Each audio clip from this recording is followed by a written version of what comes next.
Hello friends, welcome to my channel. In this video हम सीखेंगे post office recurring deposit account के बारे में। कौन कौन इसे ओपन करवा सकता है, क्या मिनिमम अमाउंट होता है इसको ओपन कराने के लिए, deposit and pre mature withdrawal से रिलेटेड कुछ पॉइंट्स हैं वो डिस्कस करेंगे, एंड इसमें क्या इंटरेस्ट हमें मिलता है, एंड लोन अगर लेना हो इसी में से हमें, यानी हमने जो डिपॉजिट किया है उसमें से ही हमें बीच में कुछ ज़रूरत पड़ गई तो उसमें से हमें अगर लोन लेना है देन उसका क्या प्रोसीजर होता है, क्या उसमें इंटरेस्ट रेट हमें पे करनी पड़ती है। एंड अगर डिफ़ॉल्ट कर दिया हमने बाई चांस, हमारी मतलब जैसे ही हम रिकरिंग डिपॉजिट कर रहे हैं, मिड टर्म में ही हमारा कुछ फाइनेंशियल प्रॉब्लम आ गई एंड हमने वो डिपॉजिट नहीं कराया तो उसे हम डिफ़ॉल्ट करेंगे एंड उसमें क्या पेनल्टीज़ लगेगी वो हम डिस्कस करेंगे इन दिस वीडियो। ओके, तो वीडियो एंड तक आपको ये सारे पॉइंट्स क्लियर हो जाएंगे। तो सबसे पहले स्टार्ट करते हैं कि कौन इसे ओपन करवा सकता है। तो सबसे पहले एक कोई भी सिंगल एडल्ट मतलब 18 ईयर्स या उससे ज़्यादा की एज का कोई भी पर्सन इसे ओपन करवा सकता है। एंड अगर जॉइंटली ओपन करवाना है कि नहीं 2 या 3 लोगों को तो वो भी करवा सकते हैं, but up to 3 adults. Okay, 4 लोगों का जॉइंट अकाउंट नहीं हो सकता। एंड अगर कोई माइनर है तो उसके बिहाफ पे उसका गार्जियन ओपन करवा सकता है ये अकाउंट। एंड अगर कोई पर्सन अनसाउंड माइंड है, उसे डिसीजंस लेने में प्रॉब्लम होती है, देन वो उसका भी कोई गार्जियन जो होगा वो उसके बिहाफ पे अकाउंट ओपन करवा सकता है। एंड कोई भी माइनर अगर 10 साल से ज़्यादा की उम्र का है देन ऑल्सो वो अपने नाम पे ही अकाउंट ओपन करवा सकता है। तो ये लोग जो हैं वो पोस्ट ऑफिस में रिकरिंग डिपॉजिट अकाउंट ओपन करवा सकते हैं। एंड डिपॉजिट एंड विड्रॉल से रिलेटेड बात करें तो सबसे पहले मिनिमम मंथली डिपॉजिट अमाउंट आपका होगा 100, यानी 100 से कम का आप मंथली डिपॉजिट अकाउंट मतलब अमाउंट सेट नहीं कर सकते। आपको 100 या उससे ज़्यादा का अमाउंट ही सेट करना पड़ेगा मंथली। ओके, रिकरिंग डिपॉजिट का मतलब होता है कि बार बार, राइट। रिकरिंग वर्ड का मतलब ही होता है बार बार। तो आपको एवरी मंथ एक फिक्स्ड अमाउंट पे करते रहना पड़ेगा 5 साल तक। तो ये आप सेट कर सकते हैं मिनिमम 100 एंड मैक्सिमम इसकी कोई लिमिट नहीं है। ओके, मैक्सिमम आप 1000 भी कर सकते हैं, 10,000 भी कर सकते हैं पर मंथ, 1 लाख भी कर सकते हैं per month. Okay, and subsequent deposit आप अगर 15th डे ऑफ मंथ अगर ओपन आपने किया है अकाउंट और वो 15th मतलब कैलेंडर मंथ जो है, फॉर एग्जांपल जनवरी, 15th जनवरी के पहले किया है या फिर 15th जनवरी को किया है, देन आपका जो सब्सीक्वेंट डिपॉजिट है, यानी एक बार मंथ में आपने कर दिया, उसके बाद सब्सीक्वेंट मंथली डिपॉजिट आप कब करेंगे, 15th ऑफ द मंथ से पहले। ओके, यानी 15 को या उससे पहले आपको सब्सीक्वेंट डिपॉजिट यानी नेक्स्ट डिपॉजिट आपको करना पड़ेगा। एक बार आपने कर दिया, सपोज कीजिए 1000। ओके, नेक्स्ट आपको क्या करना पड़ेगा, अगर आपने up to 15th of the calendar month पे ये डिपॉजिट किया है, देन आपको नेक्स्ट मंथ की 15th या उससे पहले ही आपको नेक्स्ट डिपॉजिट करना पड़ेगा। ओके, एंड अगर आपने 1 से लेके 15 तारीख तक किया है अकाउंट ओपन, देन आपकी लास्ट डेट क्या हो जाएगी, 15, राइट। एवरी मंथ आपको 15 से पहले डिपॉजिट करना पड़ेगा। एंड अगर आपने अकाउंट ओपन किया है 16th day and last working day के बीच में, देन आपको क्या करना पड़ेगा, 16 एंड लास्ट 30 या 31st होगा, राइट। तो इसके बीच में आपने किया है, देन आपका क्या हो जाएगा, लास्ट डे ये वाली डेट, राइट, यानी 30 या फिर 31। ओके, तो वो हो जाएगी आपकी लास्ट डे जब आप अपना नेक्स्ट सब्सीक्वेंट डिपॉजिट करेंगे। तो ये केस होता है, 2 ही केस पॉसिबल है, राइट, 1 से लेके 15 एंड 16 से लेके 30 या 31। ओके, तो ये लास्ट डेट जो है वो डिसाइड करने के लिए ये रखा है, बाकी ये इररिलेवेंट है, आपको सिर्फ दिमाग में होना चाहिए कि आपकी लास्ट डे क्या है। ओके, नेक्स्ट, अब जो लास्ट डेट हमने डिसाइड की जो प्रीवियस स्लाइड में, उस पर्टिकुलर पॉइंट ऑफ टाइम पे अगर हम नहीं डिपॉजिट कर पाते हैं, देन उस केस में वो आ जाएगा हमारा डिफ़ॉल्ट का केस। ओके, डिफ़ॉल्ट का केस मतलब हमने डिपॉजिट नहीं किया up to the due date. Okay, जैसे ही हमारी या तो 15 होगी ड्यू डेट या तो 30, राइट। तो अगर हमने 15th हमारी ड्यू डेट है एंड हमने वो डिपॉजिट नहीं किया एंड 16th आ गई, 17 आ गई, राइट, हमने डिपॉजिट नहीं किया, तो उस केस में माना जाएगा कि आप डिफ़ॉल्ट में हैं। और अगर सब्सीक्वेंट डिपॉजिट जो है वो prescribe day of for the month में नहीं डिपॉजिट की गई, देन आपको पेनल्टी लगेगी।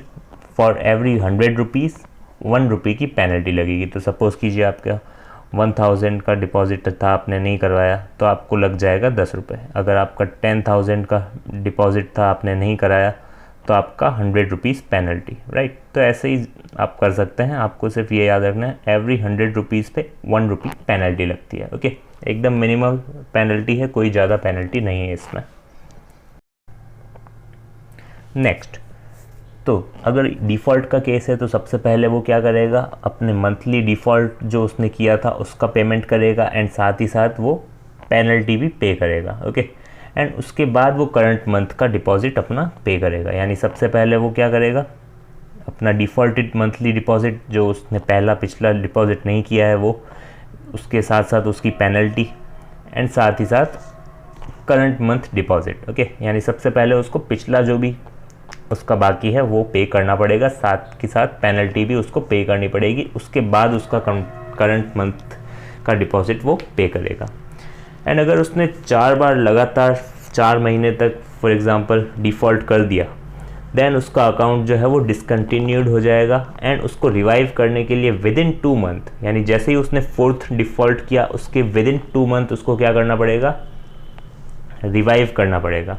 बट अगर रिवाइव भी नहीं कराया उसने अकाउंट, देन क्या होगा, फर्दर डिपॉजिट वो नहीं कर सकता उस अकाउंट में एंड वो अकाउंट परमानेंटली डिसकंटिन्यूड हो जाएगा। ओके, यानी 4 रेगुलर डिफ़ॉल्ट कर दिए उसने कंटिन्यूसली, देन क्या होगा, उसका अकाउंट डिसकंटिन्यूड हो गया, बट वो अभी रिवाइव हो सकता है। ओके, कब तक, नेक्स्ट 2 मंथ तक। ओके, अगर तब भी नहीं हुआ देन उसमें आप डिपॉजिट नहीं कर सकते, वो परमानेंटली डिसकंटिन्यूड हो जाएगा।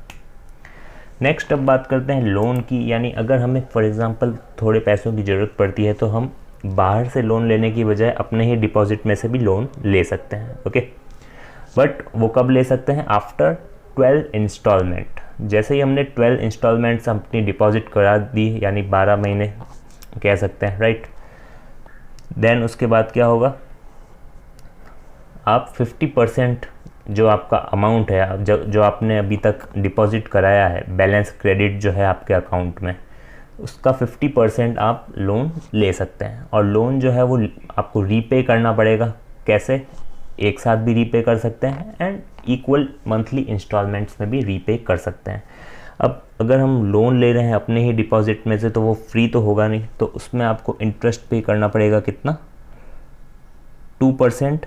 ये ओनली 2% नहीं है, 2% plus RD interest rate. Okay, interest rate क्या होती है मैं बताऊंगा अभी आपको। 6% के आसपास इंटरेस्ट रेट होती है फॉर एग्जांपल, एंड प्लस 2%, यानी 8% पर एनम आपको इंटरेस्ट पे करना पड़ेगा जो भी आप लोन लेंगे अपने RD अकाउंट में से। ओके, एंड इंटरेस्ट जो है वो कैसे कैलकुलेट होगा, date of withdrawal to date of repayment. Okay, जब आपने जिस डेट को विड्रॉ कराया एंड जब आपने उसको रीपे किया, ये जो पीरियड है इतना इंटरेस्ट आपको पे करना पड़ेगा। इन केस लोन आप रीपे नहीं कर सकते हैं टिल द मैच्योरिटी, देन क्या होगा, जैसे ही आपका RD अकाउंट मैच्योर होगा देन उसमें लोन का जो पोर्शन है एंड साथ ही साथ जो इंटरेस्ट का पोर्शन है वो दोनों अमाउंट डिडक्ट हो जाएंगे आपके मैच्योरिटी अमाउंट में से और बाकी का पैसा आपको मिल जाएगा। ओके, यानी लोन और इंटरेस्ट दोनों ही, ये दोनों अमाउंट डिडक्ट हो जाएंगे आपकी मैच्योरिटी वैल्यू में से। अब बात करते हैं प्री मैच्योर क्लोजर की, यानी मैच्योर होने से पहले ही आपको अपने पैसे वापस चाहिए। देन उस केस में क्या होगा, 5 साल की रिकरिंग डिपॉजिट होता है पोस्ट ऑफिस में, राइट, एंड आपको वो जो प्री मैच्योर क्लोजर है वो आप कर सकते हैं after 3 years from the date of account opening. Okay, and वो भी आपको एप्लीकेशन देनी पड़ेगी कंसर्न पोस्ट ऑफिस में, देन आप अपना पैसा वापस ले सकते हैं। बट उस केस में क्या होगा, आपको जो इंटरेस्ट रेट मिलेगी वो रिकरिंग डिपॉजिट अकाउंट की जगह सेविंग अकाउंट की मिलेगी, राइट। यानी पिछला जो वीडियो मैंने बताया था उसमें सेविंग अकाउंट के बारे में डिटेल्स थी, उसमें जो इंटरेस्ट रेट थी वो 4% थी, राइट। बट रिकरिंग डिपॉजिट में 5.8% होती है, बट अगर आप प्री मैच्योर क्लोजर कर रहे हैं देन आपको इंटरेस्ट मिलेगा 4%, बिकॉज आपने प्री मैच्योर क्लोज कर दिया है। अगर आप मैच्योर हो रही है आरडी अकाउंट आपका एंड उसके जस्ट एक दिन पहले भी अगर आप क्लोज कर देंगे यानी प्री मैच्योर क्लोजर कर देंगे देन ऑल्सो आपको इंटरेस्ट रेट कौन सी मिलेगी, सेविंग अकाउंट की, न कि आरडी अकाउंट की। ओके, एंड अगर आपने एडवांस डिपॉजिट कर रखे हैं यानी आपकी ड्यू डेट आई भी नहीं है उससे पहले ही आपने 6-7 महीने की एक साथ आपने एडवांस डिपॉजिट कर रखे हैं, देन जैसे ही आपका जो एडवांस डिपॉजिट वो जो पीरियड है वो कंप्लीट होगा उसके बाद ही आप प्री मैच्योर क्लोजर कर सकते हैं, उस पर्टिकुलर पीरियड में आप नहीं कर सकते। तो ये पॉइंट्स आपको ध्यान रखने हैं प्री मैच्योर क्लोजर के बारे में। नेक्स्ट अब बात करते हैं इंटरेस्ट रेट जो रिकरिंग डिपॉजिट अकाउंट में होती है 5.8% पर एनम, एंड ये क्वार्टरली कंपाउंड भी होती है। ओके, क्वार्टरली कंपाउंडेड मतलब आपने फर्स्ट मंथ 1000 दिया, सेकंड 1000 दिया, थर्ड 1000 दिया, तो ये एक क्वार्टर हो गया, राइट। देन आपको इस पे इंटरेस्ट मिलेगा क्वार्टरली, राइट। एंड ये मिलेगा मतलब आपको हाथों हाथ आपके बैंक अकाउंट में नहीं आएगा, ये कंपाउंड होता जाएगा। ओके, यानी इसका इंटरेस्ट ऐड हो गया। तो सपोज़ कीजिए 3 के तो आपका प्रिंसिपल अमाउंट एंड एग्जांपल के लिए मैं ले रहा हूँ 200 रुपीज़ इंटरेस्ट, ये दोनों ऐड हो गया। देन आपने फिर से 1 के किया, फिर से 1 के, फिर से 1 के, फिर से अगेन इस पे भी इंटरेस्ट लगेगा एंड इस पे भी आपको इंटरेस्ट मिलेगा। तो इस तरह से ये क्वार्टरली कंपाउंड होता रहता है। एंड मैच्योरिटी इसकी 5 इयर्स होती है यानी 60 monthly deposits from the date of opening, and आप एक्सटेंड कर सकते हैं further 5 years by giving application. And interest rate जो एप्लीकेबल होगा आपका during extension will be the interest rate कौन सा, जो ओरिजिनली आपने जब अकाउंट ओपन कराया था तब का। ओके, यानी इंटरेस्ट रेट आपका चेंज नहीं होगा। अगर आपको कराना है तो ऑब्वियसली आप विड्रॉ करा के कराएंगे, बट उस केस में आपको ज़्यादा बेनिफिट नहीं होगा, बिकॉज इसमें क्या हो रहा है आपका पुराना पैसा वैसा का वैसा पड़ा है, उस पर भी आपको इंटरेस्ट मिलेगा। एंड अगर आपका इंटरेस्ट अच्छा है 5.8 है एंड करंटली अभी इंटरेस्ट चल रहा है फॉर एग्ज़ाम्पल 6, देन उस केस में हो सकता है आपको कम इंटरेस्ट मिले, बट आपको फिर भी फ़ायदा ही होगा बिकॉज वो अमाउंट आपका अभी तक पड़ा है कंपाउंड हुआ, राइट। तो इसलिए इसका थोड़ा अच्छा बेनिफिट मिलता है अगर आप फर्दर 5 इयर्स और एक्सटेंड करा देते हैं। एंड एक्सटेंडेड अकाउंट जो है वो कभी भी आप क्लोज करा सकते हैं at any time during the extension. Okay, तो ये था पोस्ट ऑफिस रिकरिंग डिपॉजिट के बारे में। तो आप समझ आ गया होगा कि किस तरह से काम करता है एंड ये क्यों सेविंग अकाउंट से बेटर है एंड क्या डिफरेंस है दोनों में, राइट।